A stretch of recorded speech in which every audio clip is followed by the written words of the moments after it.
is run by a bunch of investment bankers, and their modus operandi.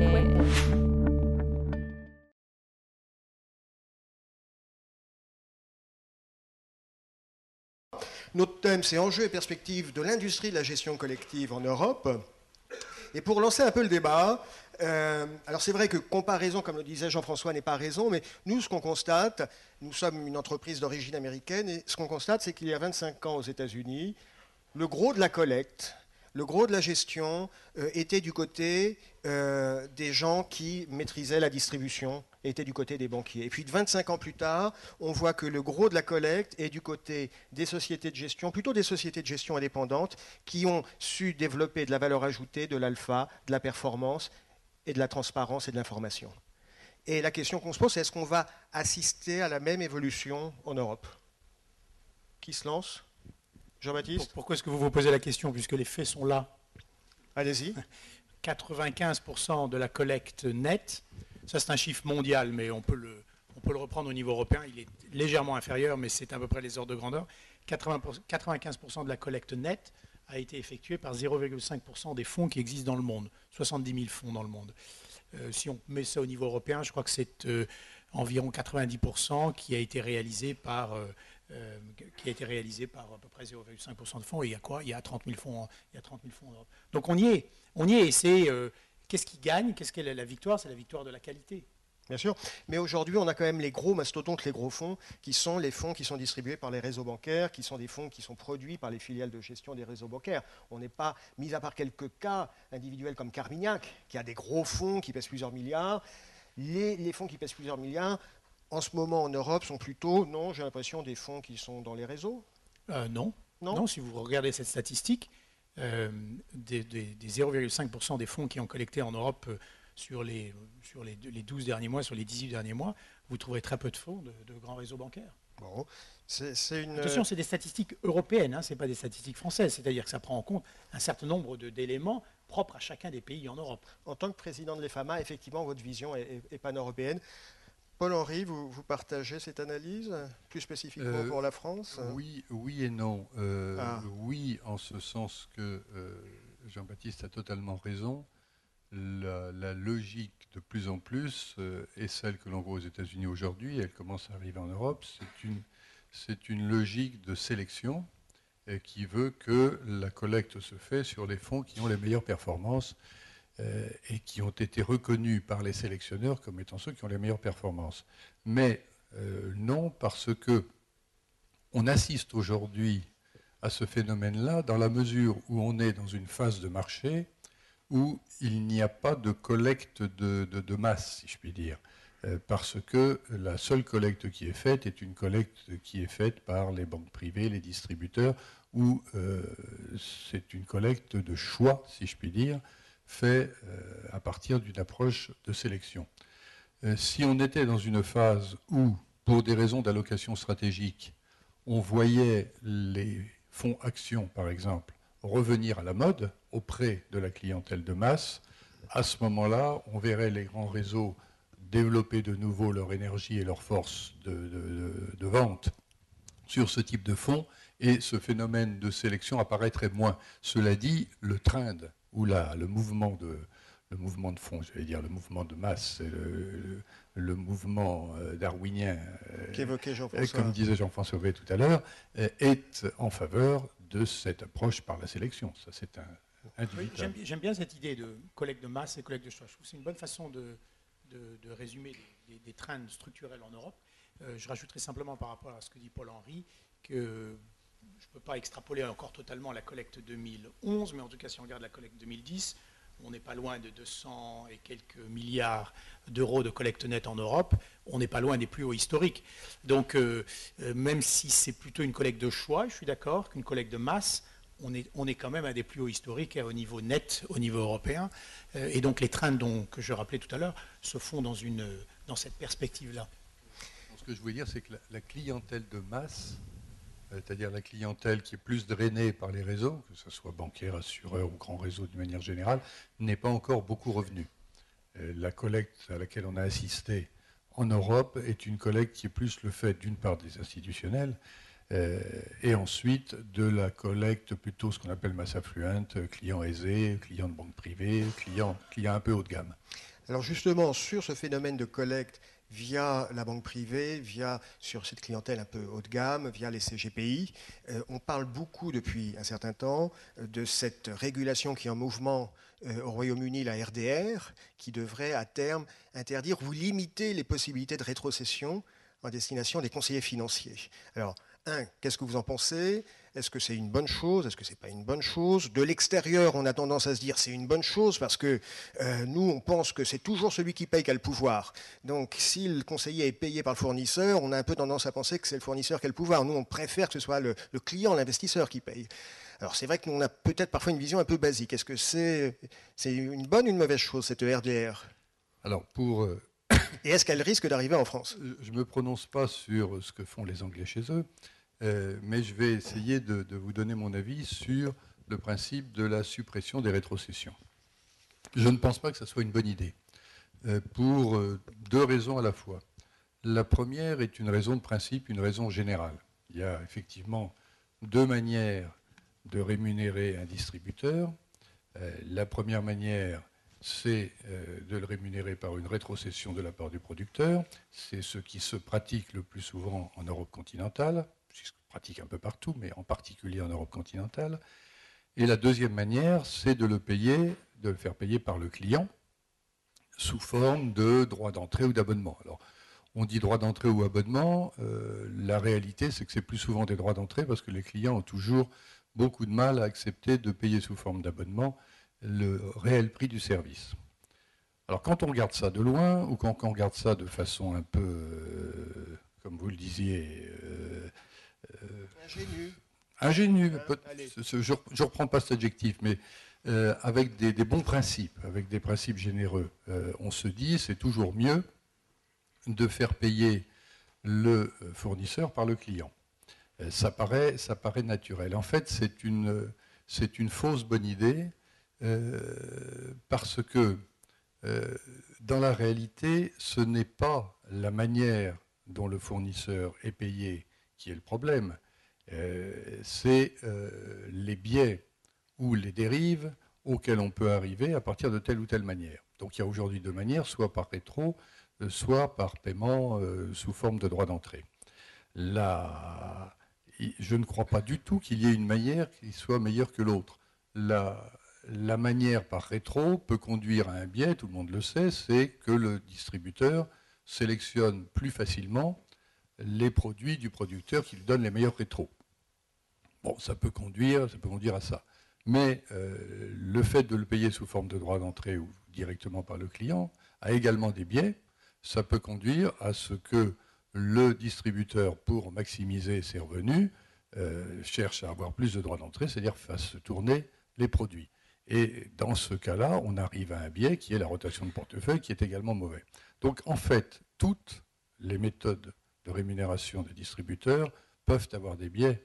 La seule bonne réponse, c'est la transparence, c'est que le distributeur explique de façon claire et transparente à ses clients comment il est rémunéré, par qui et pourquoi. Donc ça, c'est la raison de principe. Après, il y a une raison d'efficacité. La Commission, dans son idée de supprimer les rétrocessions, est arrivée à la conclusion qu'il ne fallait pas supprimer complètement toutes les rétrocessions, mais qu'il fallait faire quelque chose de beaucoup plus subtil, qui était de distinguer entre les distributeurs indépendants et les distributeurs non indépendants. Et seuls les distributeurs indépendants se verraient interdire les rétros, parce que par définition, s'ils sont indépendants, c'est qu'ils ne peuvent pas bénéficier de rétros. Ça encore, ça a l'air d'être une bonne idée, et c'est à nouveau une idée mauvaise. Pourquoi? Parce que, dans la réalité, alors d'abord, il y a la distinction entre indépendants et non indépendants. Il faudra voir où est la frontière. Ça pourrait entraîner des débats byzantins sur la frontière exacte. C'est beaucoup plus compliqué que ça n'y paraît. Les non-indépendants, d'ailleurs, hurlent. Je dis ça au passage, ce n'est pas notre problème à nous. Mais les non-indépendants que seraient les banquiers hurlent en disant on va faire un amalgame entre non-indépendants et non-loyal. Je passe sur ce problème-là. Mais si on arrive à une définition du non-indépendant et de l'indépendant, ça veut dire que les indépendants n'auraient pas droit au rétro. ça veut dire que d'une certaine façon, les indépendants finalement seraient pénalisés par rapport aux non-indépendants. Ça renforcerait les circuits, ce qui les réseaux. veut dire que les indépendants qui sont plutôt les garants et qui sont plutôt ceux qui font développer l'architecture ouverte se verraient pénalisés et leurs clients avec eux.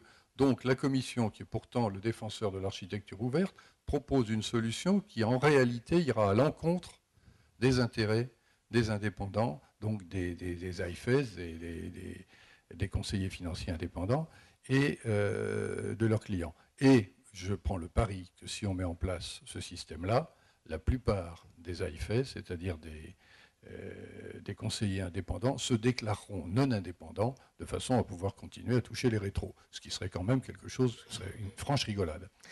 Jean-Baptiste de Françu, j'imagine que dans les grandes lignes, vous partagez l'analyse de Paul-Henri de la Porte-Dutheil. Il a utilisé un mot, cette question des rétrocessions, ça pose surtout la question de la transparence. Il faut que l'investisseur sache qu'effectivement, il y a des rétrocessions. Et nous, on pense qu'effectivement, un des enjeux pour l'industrie, ça sera la transparence. On l'a vu avec la crise de 2008.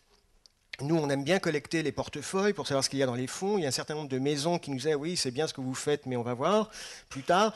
Et puis, avec la crise de 2008, la suspicion généralisée qui a touché les fonds, la gestion, on a vu des sociétés de gestion qui, spontanément, sont venues vers nous en disant « tout compte fait, ça nous intéresse de vous communiquer les inventaires de portefeuille ». J'ai l'impression qu'avec 2008, on a basculé l'industrie, tout le monde a basculé vers une logique de transparence où, effectivement, on se dit « il faut un peu jouer carte sur table si on veut que les investisseurs reviennent et si on veut travailler main dans la main avec eux ».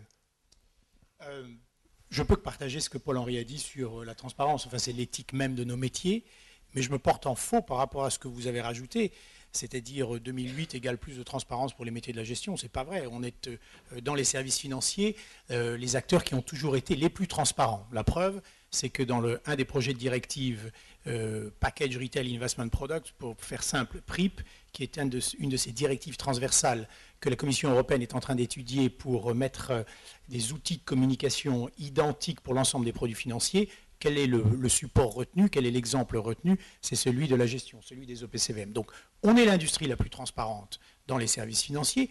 De façon anecdotique, c'est possible que certains professionnels aient voulu en faire un peu plus que ce qu'ils faisaient dans le passé. Je les félicite et je les félicite de travailler avec Morningstar. Mais ce n'est pas pour ça qu'on peut dire que nous ne sommes pas transparents. Ce n'est pas vrai. Nous sommes une industrie extrêmement transparente. Et pour continuer à rebondir, si je peux me permettre, juste pour continuer à rebondir sur ce qu'a dit Paul-Henri, c'est vrai que dans le domaine de la distribution, il y a une problématique au niveau de la transparence du paiement des commissions. Mais c'est évidemment un débat qui est un peu compliqué parce qu'il y a toujours deux personnes dans cette relation. Il y a le distributeur, qu'est-ce que le distributeur annonce et qu'est-ce qu'il n'annonce pas, et puis il y a le client, qu'est-ce que le client veut savoir et qu'est-ce que le client ne veut pas savoir. On ne peut pas forcer un client à comprendre une problématique de distribution de rétrocession si ça ne l'intéresse pas. Donc il y a une problématique des deux côtés qu'il faut traiter. Je veux également dire que sur la situation anglaise, il y a une mauvaise information qui est donnée de façon très générale, notamment par la presse, sur cette Retail Distribution Review. Cette Retail Distribution Review n'a pas pour objectif d'interdire le paiement des commissions au Royaume-Uni. C'est faux. La Retail Distribution Review a pour vocation essayer de clarifier les circonstances dans lesquelles les commissions sont payées. Est-ce qu'ils le font bien? Est-ce que le projet de réglementation est un bon projet? Non, il ne l'est pas, pour une raison essentielle, et je vais terminer là pour vous repasser la parole, mais c'est vraiment le thème qui est absolument structurel. C'est beaucoup plus important que cette problématique de est-ce qu'on aura l'autorisation de payer des commissions ou pas à nos distributeurs. C'est qu'il faut avancer en matière d'évolution de réglementation dans le domaine de la distribution et dans le domaine de la transparence de la distribution avec un level playing field pour l'ensemble des produits financiers. Le plus grand danger de notre industrie aujourd'hui, ce n'est pas de savoir si on aura le droit de payer des commissions ou pas aux distributeurs. Parce que ça se fera toujours dans tout système économique, il faut que le fournisseur paye son distributeur d'une façon ou d'une autre. Donc ça continuera à exister. Le plus grand danger que l'on a aujourd'hui dans nos métiers, c'est la concurrence déloyale que les autres produits financiers qui ne sont pas OPCVM ont contre les OPCVM, de par l'opacité qu'ils pratiquent, de par le niveau des frais qu'ils chargent et cette absence de transparence vis-à-vis de la clientèle finale. Donc c'est là où le focus doit être et c'est là où nous, EFAMA, travaillons auprès des services de la Commission européenne pour essayer de s'assurer que tout mouvement, notamment en matière de distribution, le soit à un niveau level playing field, et que s'il y a des mouvements en matière de rétrocession de commissions, eh bien c'est l'ensemble des produits financiers qui seront soumis aux mêmes règles. Alors Jean-Baptiste, je n'ai pas dit qu'il n'y avait pas de transparence, et sans doute que d'autres produits financiers sont encore moins transparents. Je disais simplement que ça manquait un peu de transparence, parce qu'en 2008, on a eu des fonds monétaires qui ont explosé en vol. Certains investisseurs se sont retrouvés un petit peu cul-nus, si vous m'autorisez l'expression. Donc il y avait quand même beaucoup de progrès à faire. Nous, ce qu'on aime bien, et on ne le trouve pas toujours sur les sites internet, mais ce n'est pas spécifique à la France, on aime bien savoir qui est le gérant, le nom du gérant, des choses comme ça. Est-ce que le gérant investit à titre personnel dans le fonds? C'est des choses comme ça qui nous intéressent. La structure du portefeuille, parce que ça peut porter des dangers qui ne sont pas toujours bien perçus par les investisseurs. Donc on pense qu'on est sur la bonne voie, qu'il y a encore du progrès à faire. Je ne sais pas, qu'est-ce que vous en pensez, vous, Paul-Henri? Est-ce que c'est intéressant que les gérants investissent dans leurs fonds? Pour nous, c'est un signe d'engagement qu'un gérant, et c'est un signe de transparence quand le gérant nous dit, bah oui, personnellement, j'ai une partie de mes avoirs qui sont dans le fonds. Est-ce que vous me permettez, avant de répondre à cette question qui est très importante, de revenir une seconde sur la précédente, c'est-à-dire la transparence, parce que je suis entièrement d'accord avec Jean-Baptiste sur les deux points qu'il a développés. Un, l'enjeu principal pour la gestion aujourd'hui, c'est le level playing field, c'est la concurrence. C'est la concurrence faite aux produits de gestion par des produits financiers qui n'ont pas les mêmes contraintes, et en particulier des contraintes de transparence, d'information. Deuxièmement, sur le fait que la transparence, elle n'a pas évolué fortement du côté des gestions depuis 2008. Elle était déjà là, elle a toujours été là. Qu'est-ce qu'on a fait comme évolution en matière d'information récemment? On est en train de mettre en place le KID. Le KID, qu'est-ce que c'est? C'est à la demande des gérants eux-mêmes un document qui soit enfin un peu plus simple que les prospectus simplifiés et autres documents que les régulateurs voulaient nous faire et qui n'étaient pas simplifiés du tout. On a le prospectus large, on manquait d'un document simplifié. Le problème n'est pas un problème de transparence, c'est souvent un problème de capacité pour l'investisseur de trouver la bonne information dans une information qui est plutôt trop vaste, d'où l'intérêt du KID. Donc je ne crois pas du tout que cette transparence manquait du côté des gérants. Savoir le détail du portefeuille d'un fonds, tout investisseur peut le demander et le connaître. Les évolutions de la transparence, elles ont été du côté du client, entre le distributeur et le client, et de ce point de vue-là, MIF 1 a été, dans sa partie commerciale, une excellente chose, une très bonne directive, et c'est là où on peut encore s'améliorer. Je ne sais pas si vous avez lu le document de l'AMF sur les risques qui vient de sortir, c'est un pavé de 80 pages, mais qui montre qu'ils ont fait quelques études déjà sur la façon dont l'information du client investisseur est faite par le distributeur et les fameuses analyses qu'il doit faire sur la position du client par rapport au risque et sur sa position financière générale. Il y a beaucoup encore de progrès à faire pour améliorer cette information, mais elle est très bonne, et cette transparence. Et c'est là, à mon avis, à ce niveau-là, entre le distributeur et l'investisseur final, que les efforts doivent être faits. Oui, et puis il y a un besoin de pédagogie et d'éducation. Parce qu'il y a un énorme besoin de pédagogie. C'est bien de mettre à disposition de l'information, encore faut-il que les investisseurs soient capables de l'appréhender, de la comprendre et de l'analyser. J'aimerais qu'on comprenne... Je n'ai pas oublié votre question. Je peux y arriver.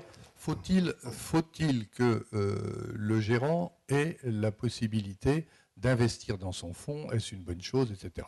C'est en fait un problème fiscal, en France en tous les cas. La question de savoir s'il est bon que le gérant puisse investir dans son fonds, la réponse est oui de façon évidente. Et il y a même un certain nombre de classes d'actifs ou de types de gestion pour lesquels c'est nécessaire.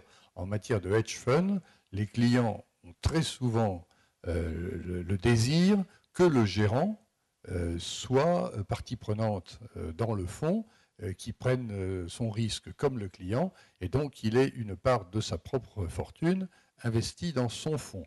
C'est la même chose que pour le private equity. C'est quelque chose que l'on admet depuis très très longtemps dans le private equity. Les gérants de private equity doivent, et les investisseurs le demandent, l'exigent, doivent avoir une partie investie dans leurs fonds. Et ça a donné lieu à toute une réflexion fiscale, c'est le fameux carry interest, et qui est codifié, organisé, et qui est défini en France, et qui permet fiscalement d'être taxé sur la plus-value du capital, et non pas sur les revenus salariaux, revenus du travail. C'est quelque chose dont on aurait absolument besoin sur les autres fonds, de type hedge fund, mais de type total return, de type performance absolue, et d'autres types, parce que c'est une demande des clients. C'est donc quelque chose qu'il faut mettre en place. Alors, il faut l'encadrer, il faut le définir. C'est quelque chose à laquelle on commence à travailler à l'AFG. Dans la difficulté, parce qu'on a rencontré un écho moyen de la part des pouvoirs publics et du Trésor et du Fisc sur ce sujet-là. Il n'empêche qu'on l'a quand même mis au forceps, hein, dans les recommandations du rapport du Haut Comité de place sur la gestion et sur les enjeux de la gestion. Mais on ne fait que commencer à y travailler, et ça va sûrement être difficile à mettre en place définitivement. Mais je crois que c'est une nécessité absolue que de voir les gérants pouvoir investir dans leurs fonds. Ça n'est pas permis actuellement, parce que les clients le leur demandent, et que si on ne le permet pas en France, eh bien les clients investiront dans des fonds qui seront gérés à l'étranger, parce qu'à l'endroit où ils sont gérés, il y aura cette possibilité fiscale pour les gérants. Non, en tous les cas, c'est bien que l'AFG partage notre analyse et soutienne cette piste de travail. Il y a un point sur lequel j'aimerais qu'on passe quelques minutes, c'est les frais. Combien coûte la gestion? J'aimerais qu'on partage quelques enseignements d'une étude qu'on a réalisée en 2011 pour la deuxième année. C'est la Global Fund Investor Experience. Et il s'agit, dans les différents pays à travers le monde où Morningstar est présent, de voir un peu comment les investisseurs sont traités. Alors, comment ils sont traités en termes de régulation? Est-ce que la régulation les protège bien, pas très bien? Comment ils sont traités au niveau fiscal? Comment ils sont traités en termes d'information, c'est le disclosure? Est-ce que justement ces informations de portefeuille sont facilement ou pas facilement publiées? Comment ils sont traités au niveau des frais aussi? Et sur ces 4 points, on établit une synthèse et on voit que la France a une note globale qui est C. Il y a 5 notes, A, B, C, D, F, et la France donc est notée C, aux côtés du Canada, de l'Allemagne, du Japon, donc c'est pas mal, c'est des pays tout à fait respectables, mais c'est quand même derrière des pays comme les Pays-Bas, la Suisse ou la Suède qui sont notés B. Et quand on regarde dans le détail comment se construit cette note C pour la France, eh bien on voit qu'en termes de régulation et de fiscalité, la France est plutôt bien notée dans le cadre de cette enquête. En termes de disclosure, d'information, de publication des inventaires de portefeuille, il y a vraisemblablement des progrès à faire, c'est noté C. Et puis en termes de frais, c'est noté C. C'est noté C, et on s'est dit mais comment ça s'explique que c'est pas mieux noté. Alors on a essayé un peu de regarder le détail. Ingo me fait signe qu'il faut que l'on avance. On a pris quelques grandes catégories de fonds qui sont normalement gérés par des acteurs locaux, hein. C'est-à-dire que les fonds Action France sont souvent gérés par des sociétés de gestion françaises. Les fonds Action Allemagne sont gérés aussi par des acteurs locaux. Et alors, c'est assez intéressant parce que fonds Action France, en moyenne, le TER, le total de frais sur encours médian sur un fonds Action Française Grande Cap, c'est 1,76. C'est sensiblement plus cher qu'un fonds Grande Cap Eurozone, 1,67, plus cher qu'un fonds Action Allemande, 1,57, plus cher qu'un fonds Action Niederlande, 1,44, ou qu'un fonds Grande Cap Suisse qui a un TER médian de 1,18. Donc on a le sentiment que la gestion française est quand même plus chère que celle des voisins. Alors il y a quelques contre-exemples. Il y a des gestions en Europe qui sont plus chères que la gestion française. On les trouve plutôt en Europe du Sud. Les fonds Action espagnole de 15, les fonds Action italienne de 24, et on se rapproche dangereusement des fonds Action russes qui sont à 2,50. Mais là, effectivement, ça devient très très cher. Alors, c'est cher, non? C'est plus une question pour Paul-Henri quand même sur la cherté, hein, là je visais surtout la gestion française. Mais Jean-Baptiste, vous pouvez l'aider. Hein. Oui, je vais l'aider parce que je pense que toutes ces études sont intéressantes, mais elles ont leurs limites, si je peux me permettre. Allez. La réalité, c'est que lorsque vous regardez le coût de la gestion en Europe, tout ce qui est fabriqué en Europe, alors moi je mets tout dans le même sac, les Français, les Allemands, les Espagnols, donc où que ce soit géré, est à peu près équivalente à quelques basis points, est à peu près équivalente au coût de la gestion aux États-Unis, que vous avez par ailleurs classé dans la catégorie 1, j'ai vu, ou A, je ne sais plus comment c'est qualifié. Pour une simple et seule raison, c'est que nous incluons dans nos frais le coût de la distribution et que les Américains sortent de leurs frais le coût de la distribution qui est payé par ailleurs. Donc qu'est-ce que ça veut dire? Ça veut dire que le coût de la gestion, donc le rapport prix-qualité de ce que nous faisons, est tout à fait aux normes internationales, les plus grands standards qui peuvent exister, notamment aux États-Unis, mais que nous incluons dans nos frais de gestion un coût de distribution et que c'est sur ce coût de distribution qu'il faut réfléchir. Je reviens à ce qu'on disait tout à l'heure. Comment faut-il avancer dans le domaine des politiques de rétrocession? Est-ce qu'il faut l'exclure? Est-ce qu'il faut l'inclure? C'est un débat, on en a parlé un peu tout à l'heure. Il y a la deuxième chose, quel est le rôle et la responsabilité du distributeur compte tenu des montants qu'il paye? Parce que troisième chose, aujourd'hui, en moyenne, en Europe, 45% des frais de gestion sont redistribués aux distributeurs. 45% des frais de gestion sont redistribués aux distributeurs, c'est-à-dire 70 milliards d'euros de frais de gestion annuels payés. L'ensemble des OPCVM paye 70 milliards d'euros de frais de gestion annuellement, et sur ces 70 milliards, à peu près entre 27 et 30 milliards d'euros sont reversés aux distributeurs. Et c'est ça l'information essentielle, et c'est ça sur lequel il faut travailler, et je crois que cette notion-là n'est pas systématiquement reprise dans vos chiffres, et donc peut induire en erreur dans des conclusions un peu hâtives, pour savoir si tel ou tel pays ou marché est plus cher que l'autre, sachant qu'en plus il peut y avoir des subtilités en matière de share class, et là encore ça complexifie un peu l'analyse. Paul-Henri, en synthèse, parce qu'on est sur la dernière ligne droite de notre table ronde. Deux remarques extrêmement rapides sur ce point-là. Un, je pense, comme Jean-Baptiste, qu'il faut faire attention à ce que veulent dire ces chiffres et les analyser plus en détail. Il y a l'inclusion ou pas des frais de distribution, il y a dans le TER l'inclusion ou pas des commissions de mouvement, et donc... qui sont une spécialité française, hein, oui, donc qui sont incluses dans le TER en France, qui ne le sont pas forcément au Luxembourg, actuellement. Donc il n'y a pas encore d'harmonisation parfaite de ce qu'on met dans l'ensemble des frais, même au niveau européen.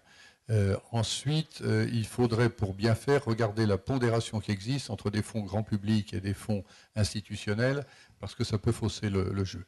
Mais, donc, faire attention à cela.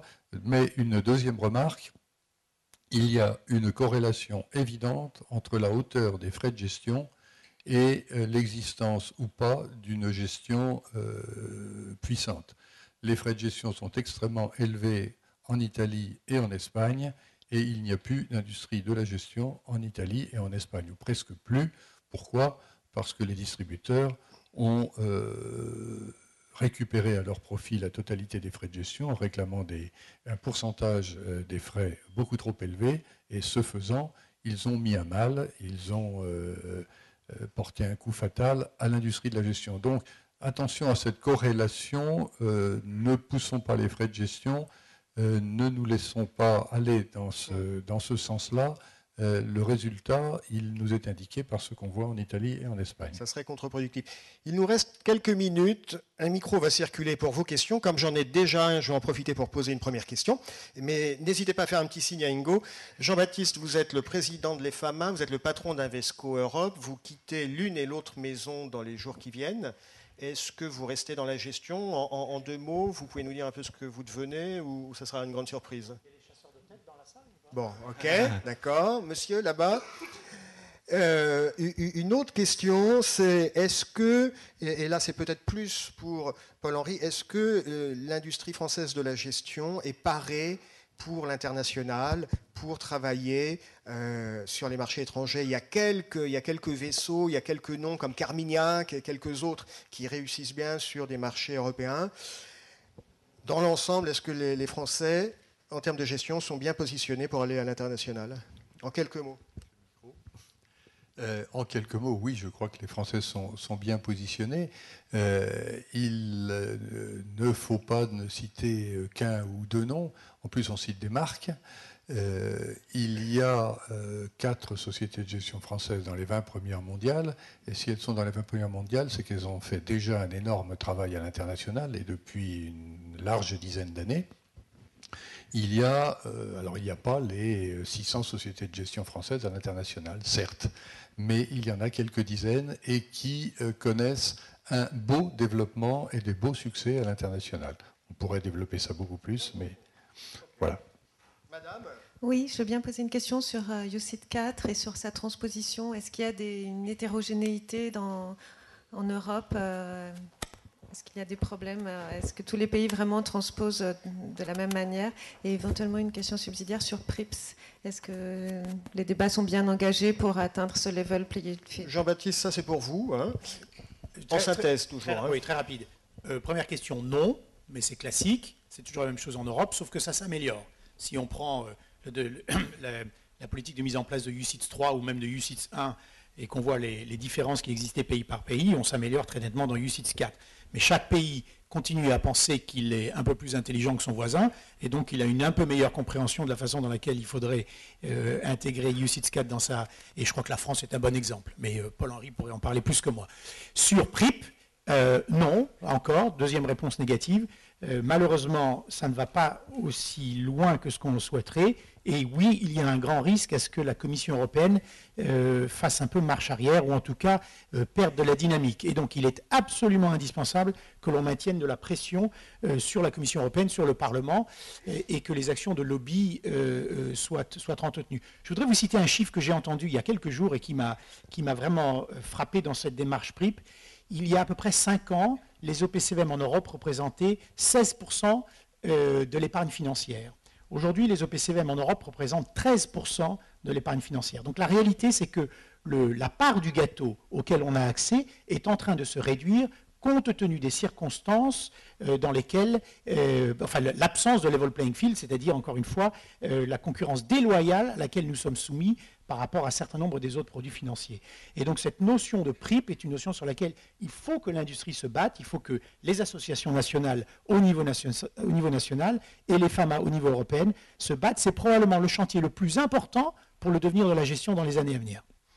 Jean-Baptiste Defrançu, merci de cette réponse qui était claire. Paul-Henri de la Porte-Dutheil, merci de votre présence. On est arrivé au terme de cette première table ronde. Je vous remercie encore d'avoir répondu à notre invitation.